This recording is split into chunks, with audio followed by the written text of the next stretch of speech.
تو ہاں بے شک اللہ پاک بڑا مہربان ہے، بے شک اللہ پاک بہت رحم فرمانے والا ہے، مگر یاد رکھیے اللہ پاک ہی کا فرمان ہے۔ ترجمہ کنز العرفان، بے شک تیرے رب کی پکڑ بہت سخت ہے۔ ہاں یہ فرمان بھی اللہ رحمان و رحیم ہی کا ہے کہ ترجمہ کنز العرفان، جان رکھو کہ اللہ سخت عذاب دینے والا بھی ہے اور اللہ بخشنے والا مہربان بھی ہے۔ اور یہ بھی اسی رحمان و مہربان رب نے فرمایا ہے کہ ترجمہ کنز العرفان، بے شک اللہ کی رحمت نیک لوگوں کے قریب ہے۔ والد اعلیٰ حضرت مولانا نقی علی خان رحمۃ اللہ علیہ کے چند فرامین کا خلاصہ ہے: فضولیات میں زندگی کے قیمتی لمحات گزارنا اور آخرت میں انعامات کی امید رکھنا، گناہ کرنا اور نجات کی توقع کرنا حماقت نہیں تو اور کیا ہے۔ اگرچہ اللہ پاک کی رحمت و عنایت نہ ہو تو کوئی عمل کام نہیں آتا، مگر اللہ پاک کی رحمت و عنایت ہوتی اسی پر ہے جو نیک عمل کرتا ہے، جو آج دوزخ کی طرف چلتا ہے اور دوزخ کے قریب ہوتا ہے اور جنت میں لے جانے والے اعمال سے دور رہتا ہے۔ کل روز قیامت اگر جنت کی طرف جانا چاہے گا، جانے نہ دیا جائے گا، اس وقت اپنی نادانی کو تسلیم کرے گا اور اس زندگی کی قدر سمجھے گا، مگر اس وقت جانا محض بیکار ہے۔ اے عزیز، اگر تجھے عبادت و ریاضت کی توفیق ملی ہوئی ہے تو یہ تیری نجات کی علامت ہے، اور اگر تو سستی اور غفلت میں مبتلا ہے تو جان لے کہ تقدیر میں تیرے لیے خرابی لکھی ہے۔ بے شک صلو علی الحبیب صلی اللہ تعالیٰ علی محمد۔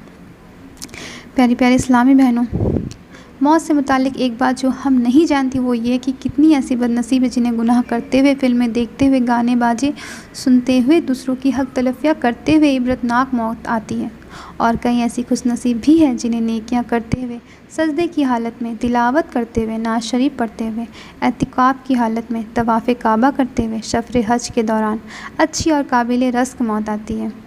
ہم نہیں جانتے کہ ہماری موت عبرتناک ہوگی یا قابل رزق، ہم نیکیاں کرتی ہوئی دنیا سے رخصت ہوں گی یا گناہ کی حالت میں موت کے گھاٹ اتار دی جائیں گی۔ نہ جانے موت کے وقت نزع کی حالت میں ہمارے ساتھ آسانی والا معاملہ کیا جائے گا یا سخت شدت کے ساتھ روح بدن سے کھینچ لی جائے گی۔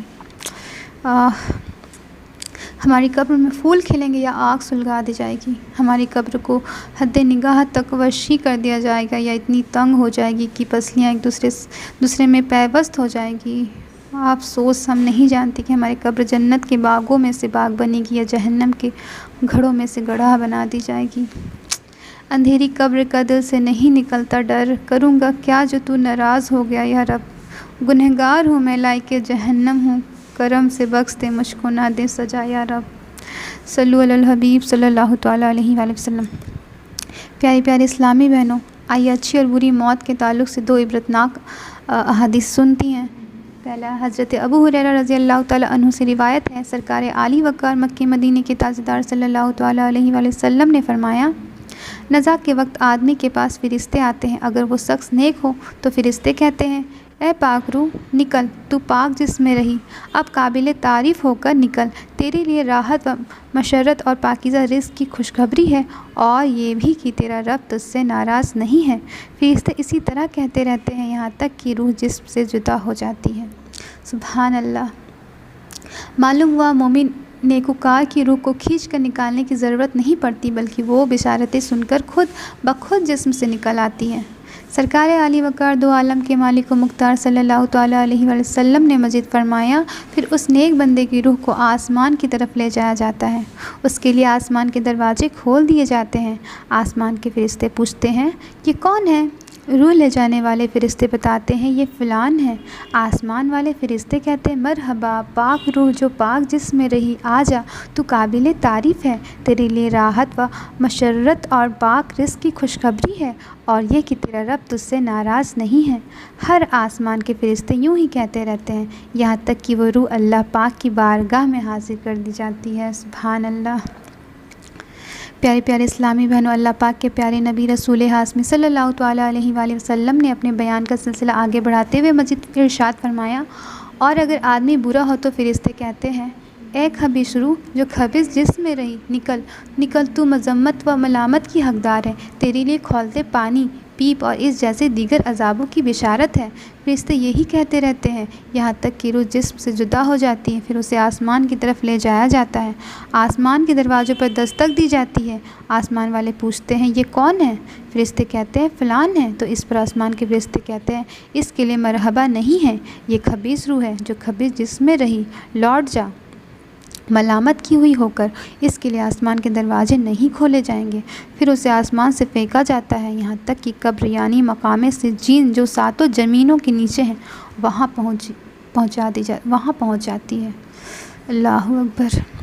نسائی شریف کی حدیث پاک ہے، اللہ پاک کے آخری نبی مکی مدنی صلی اللہ تعالیٰ علیہ وآلہ وسلم نے فرمایا جب مومن کی موت کا وقت آتا ہے تو رحمت کے فرشتے سفید ریشم لے کر آتے ہیں، کہتے ہیں اے روح نکل، تو اللہ سے راضی، تیرا رب تجھ سے راضی، اللہ پاک کی طرف سے راحت روحانی، پاکیزہ رزق اور اپنے رب کی طرف چل کہ وہ تجھ سے راضی ہے۔ بس روح بہترین مشک کی خوشبو کی طرح نکلتی ہے، حتیٰ کہ فرشتے یہ روح ایک دوسرے کو دیتے ہیں، یعنی جیسے لوگ جنازہ لے کر جاتے ہوئے کندھے بدلتے ہیں، ایسے ہی روح کو آسمان پر لے جاتے ہوئے فرشتے ہاتھ بدلتے ہیں، بغیر تھک کر نہیں بلکہ اظہار عزت کے لیے۔ سبحان اللہ۔ پیارے آقا مکی مدنی مصطفیٰ صلی اللہ تعالیٰ علیہ وآلہ وسلم نے فرمایا پھر اس روح کو آسمان کی طرف لے جایا جاتا ہے، آسمان والے کہتے ہیں زمین کی طرف سے یہ کیسی پاکیزہ خوشبو آ رہی ہے، پھر اس روح کو دوسری مسلمان روحوں کے پاس لے جایا جاتا ہے۔ پیارے آقا دو عالم کے داتا صلی اللہ تعالیٰ علیہ وآلہ وسلم نے فرمایا جیسے تم کسی گمشدہ شخص کے آ جانے سے خوش ہوتے ہو، ایسے ہی مسلمان روحیں اس نئی آنے والی مسلمان روح کو دیکھ کر خوش ہوتی ہے، وہ اس سے سوال کرتی ہے فلان کیسا ہے، فلان کیا کرتا ہے، پھر وہ روحیں کہتی ہیں اسے کچھ دیر کے لیے چھوڑ دو، یہ دنیا کے غم میں تھا، یعنی ابھی یہ دنیاوی تکلیف سے اور نزاع کی کیفیت سے گزر کر آیا ہے، اسے کچھ دیر آرام کرنے دو۔ پھر یہ نئی آنے والی روح کہتی ہے فلان بھی وفات پا گیا تھا، کیا وہ تمہارے پاس نہیں آیا؟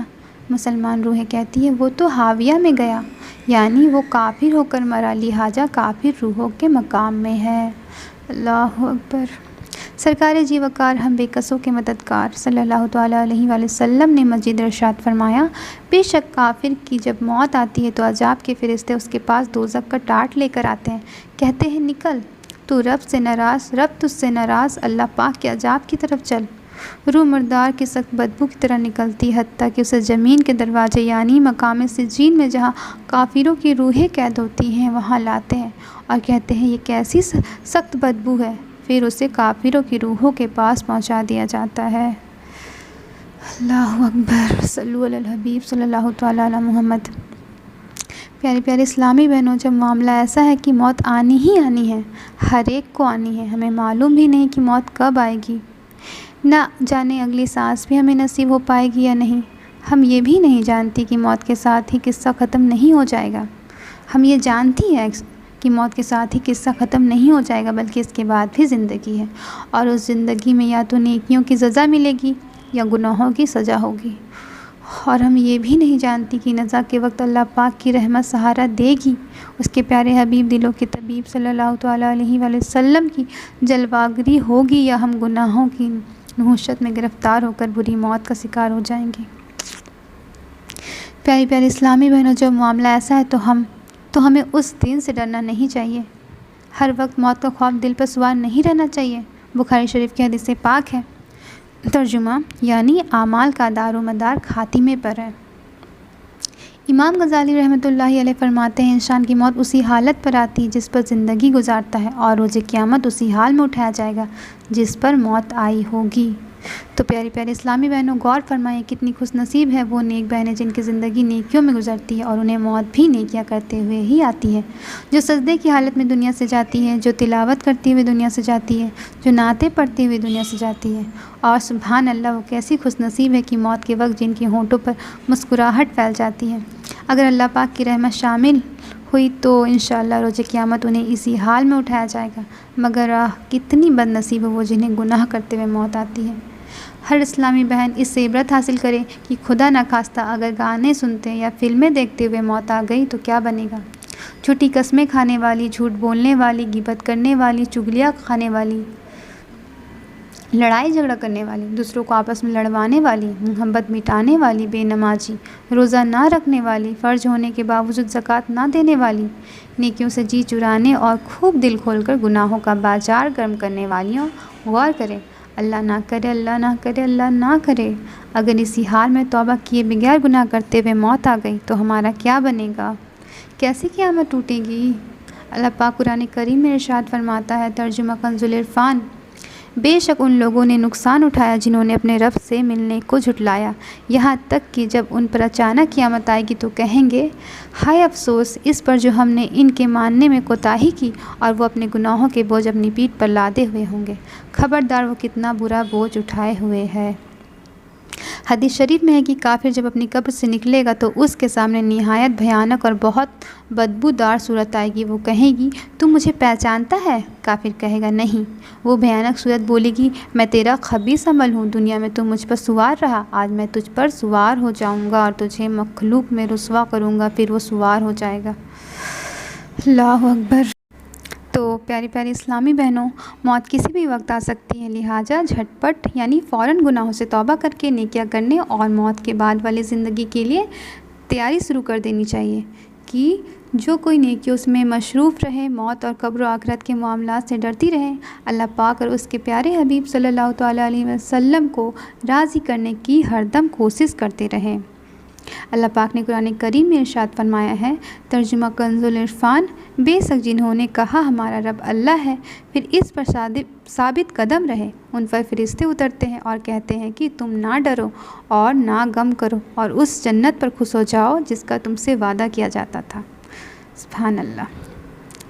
تو انشاءاللہ اللہ پاک ہم سب کو نیکیوں والی لمبی زندگی عطا فرمائے، اور کاش نیکیاں کرتے ہوئے بلکہ مدینہ منورہ میں سبز گنبد کے سائے میں سنہری جالیوں کے سامنے درود و سلام پڑھتے ہوئے شہادت کی موت نصیب ہو، اور جنت البقیع میں دفن کے لیے 2 گز زمین بھی نصیب ہو جائے انشاءاللہ عز و جل۔ آمین بجاہ النبی الامین، صلو علی الحبیب صلی اللہ تعالیٰ علی محمد۔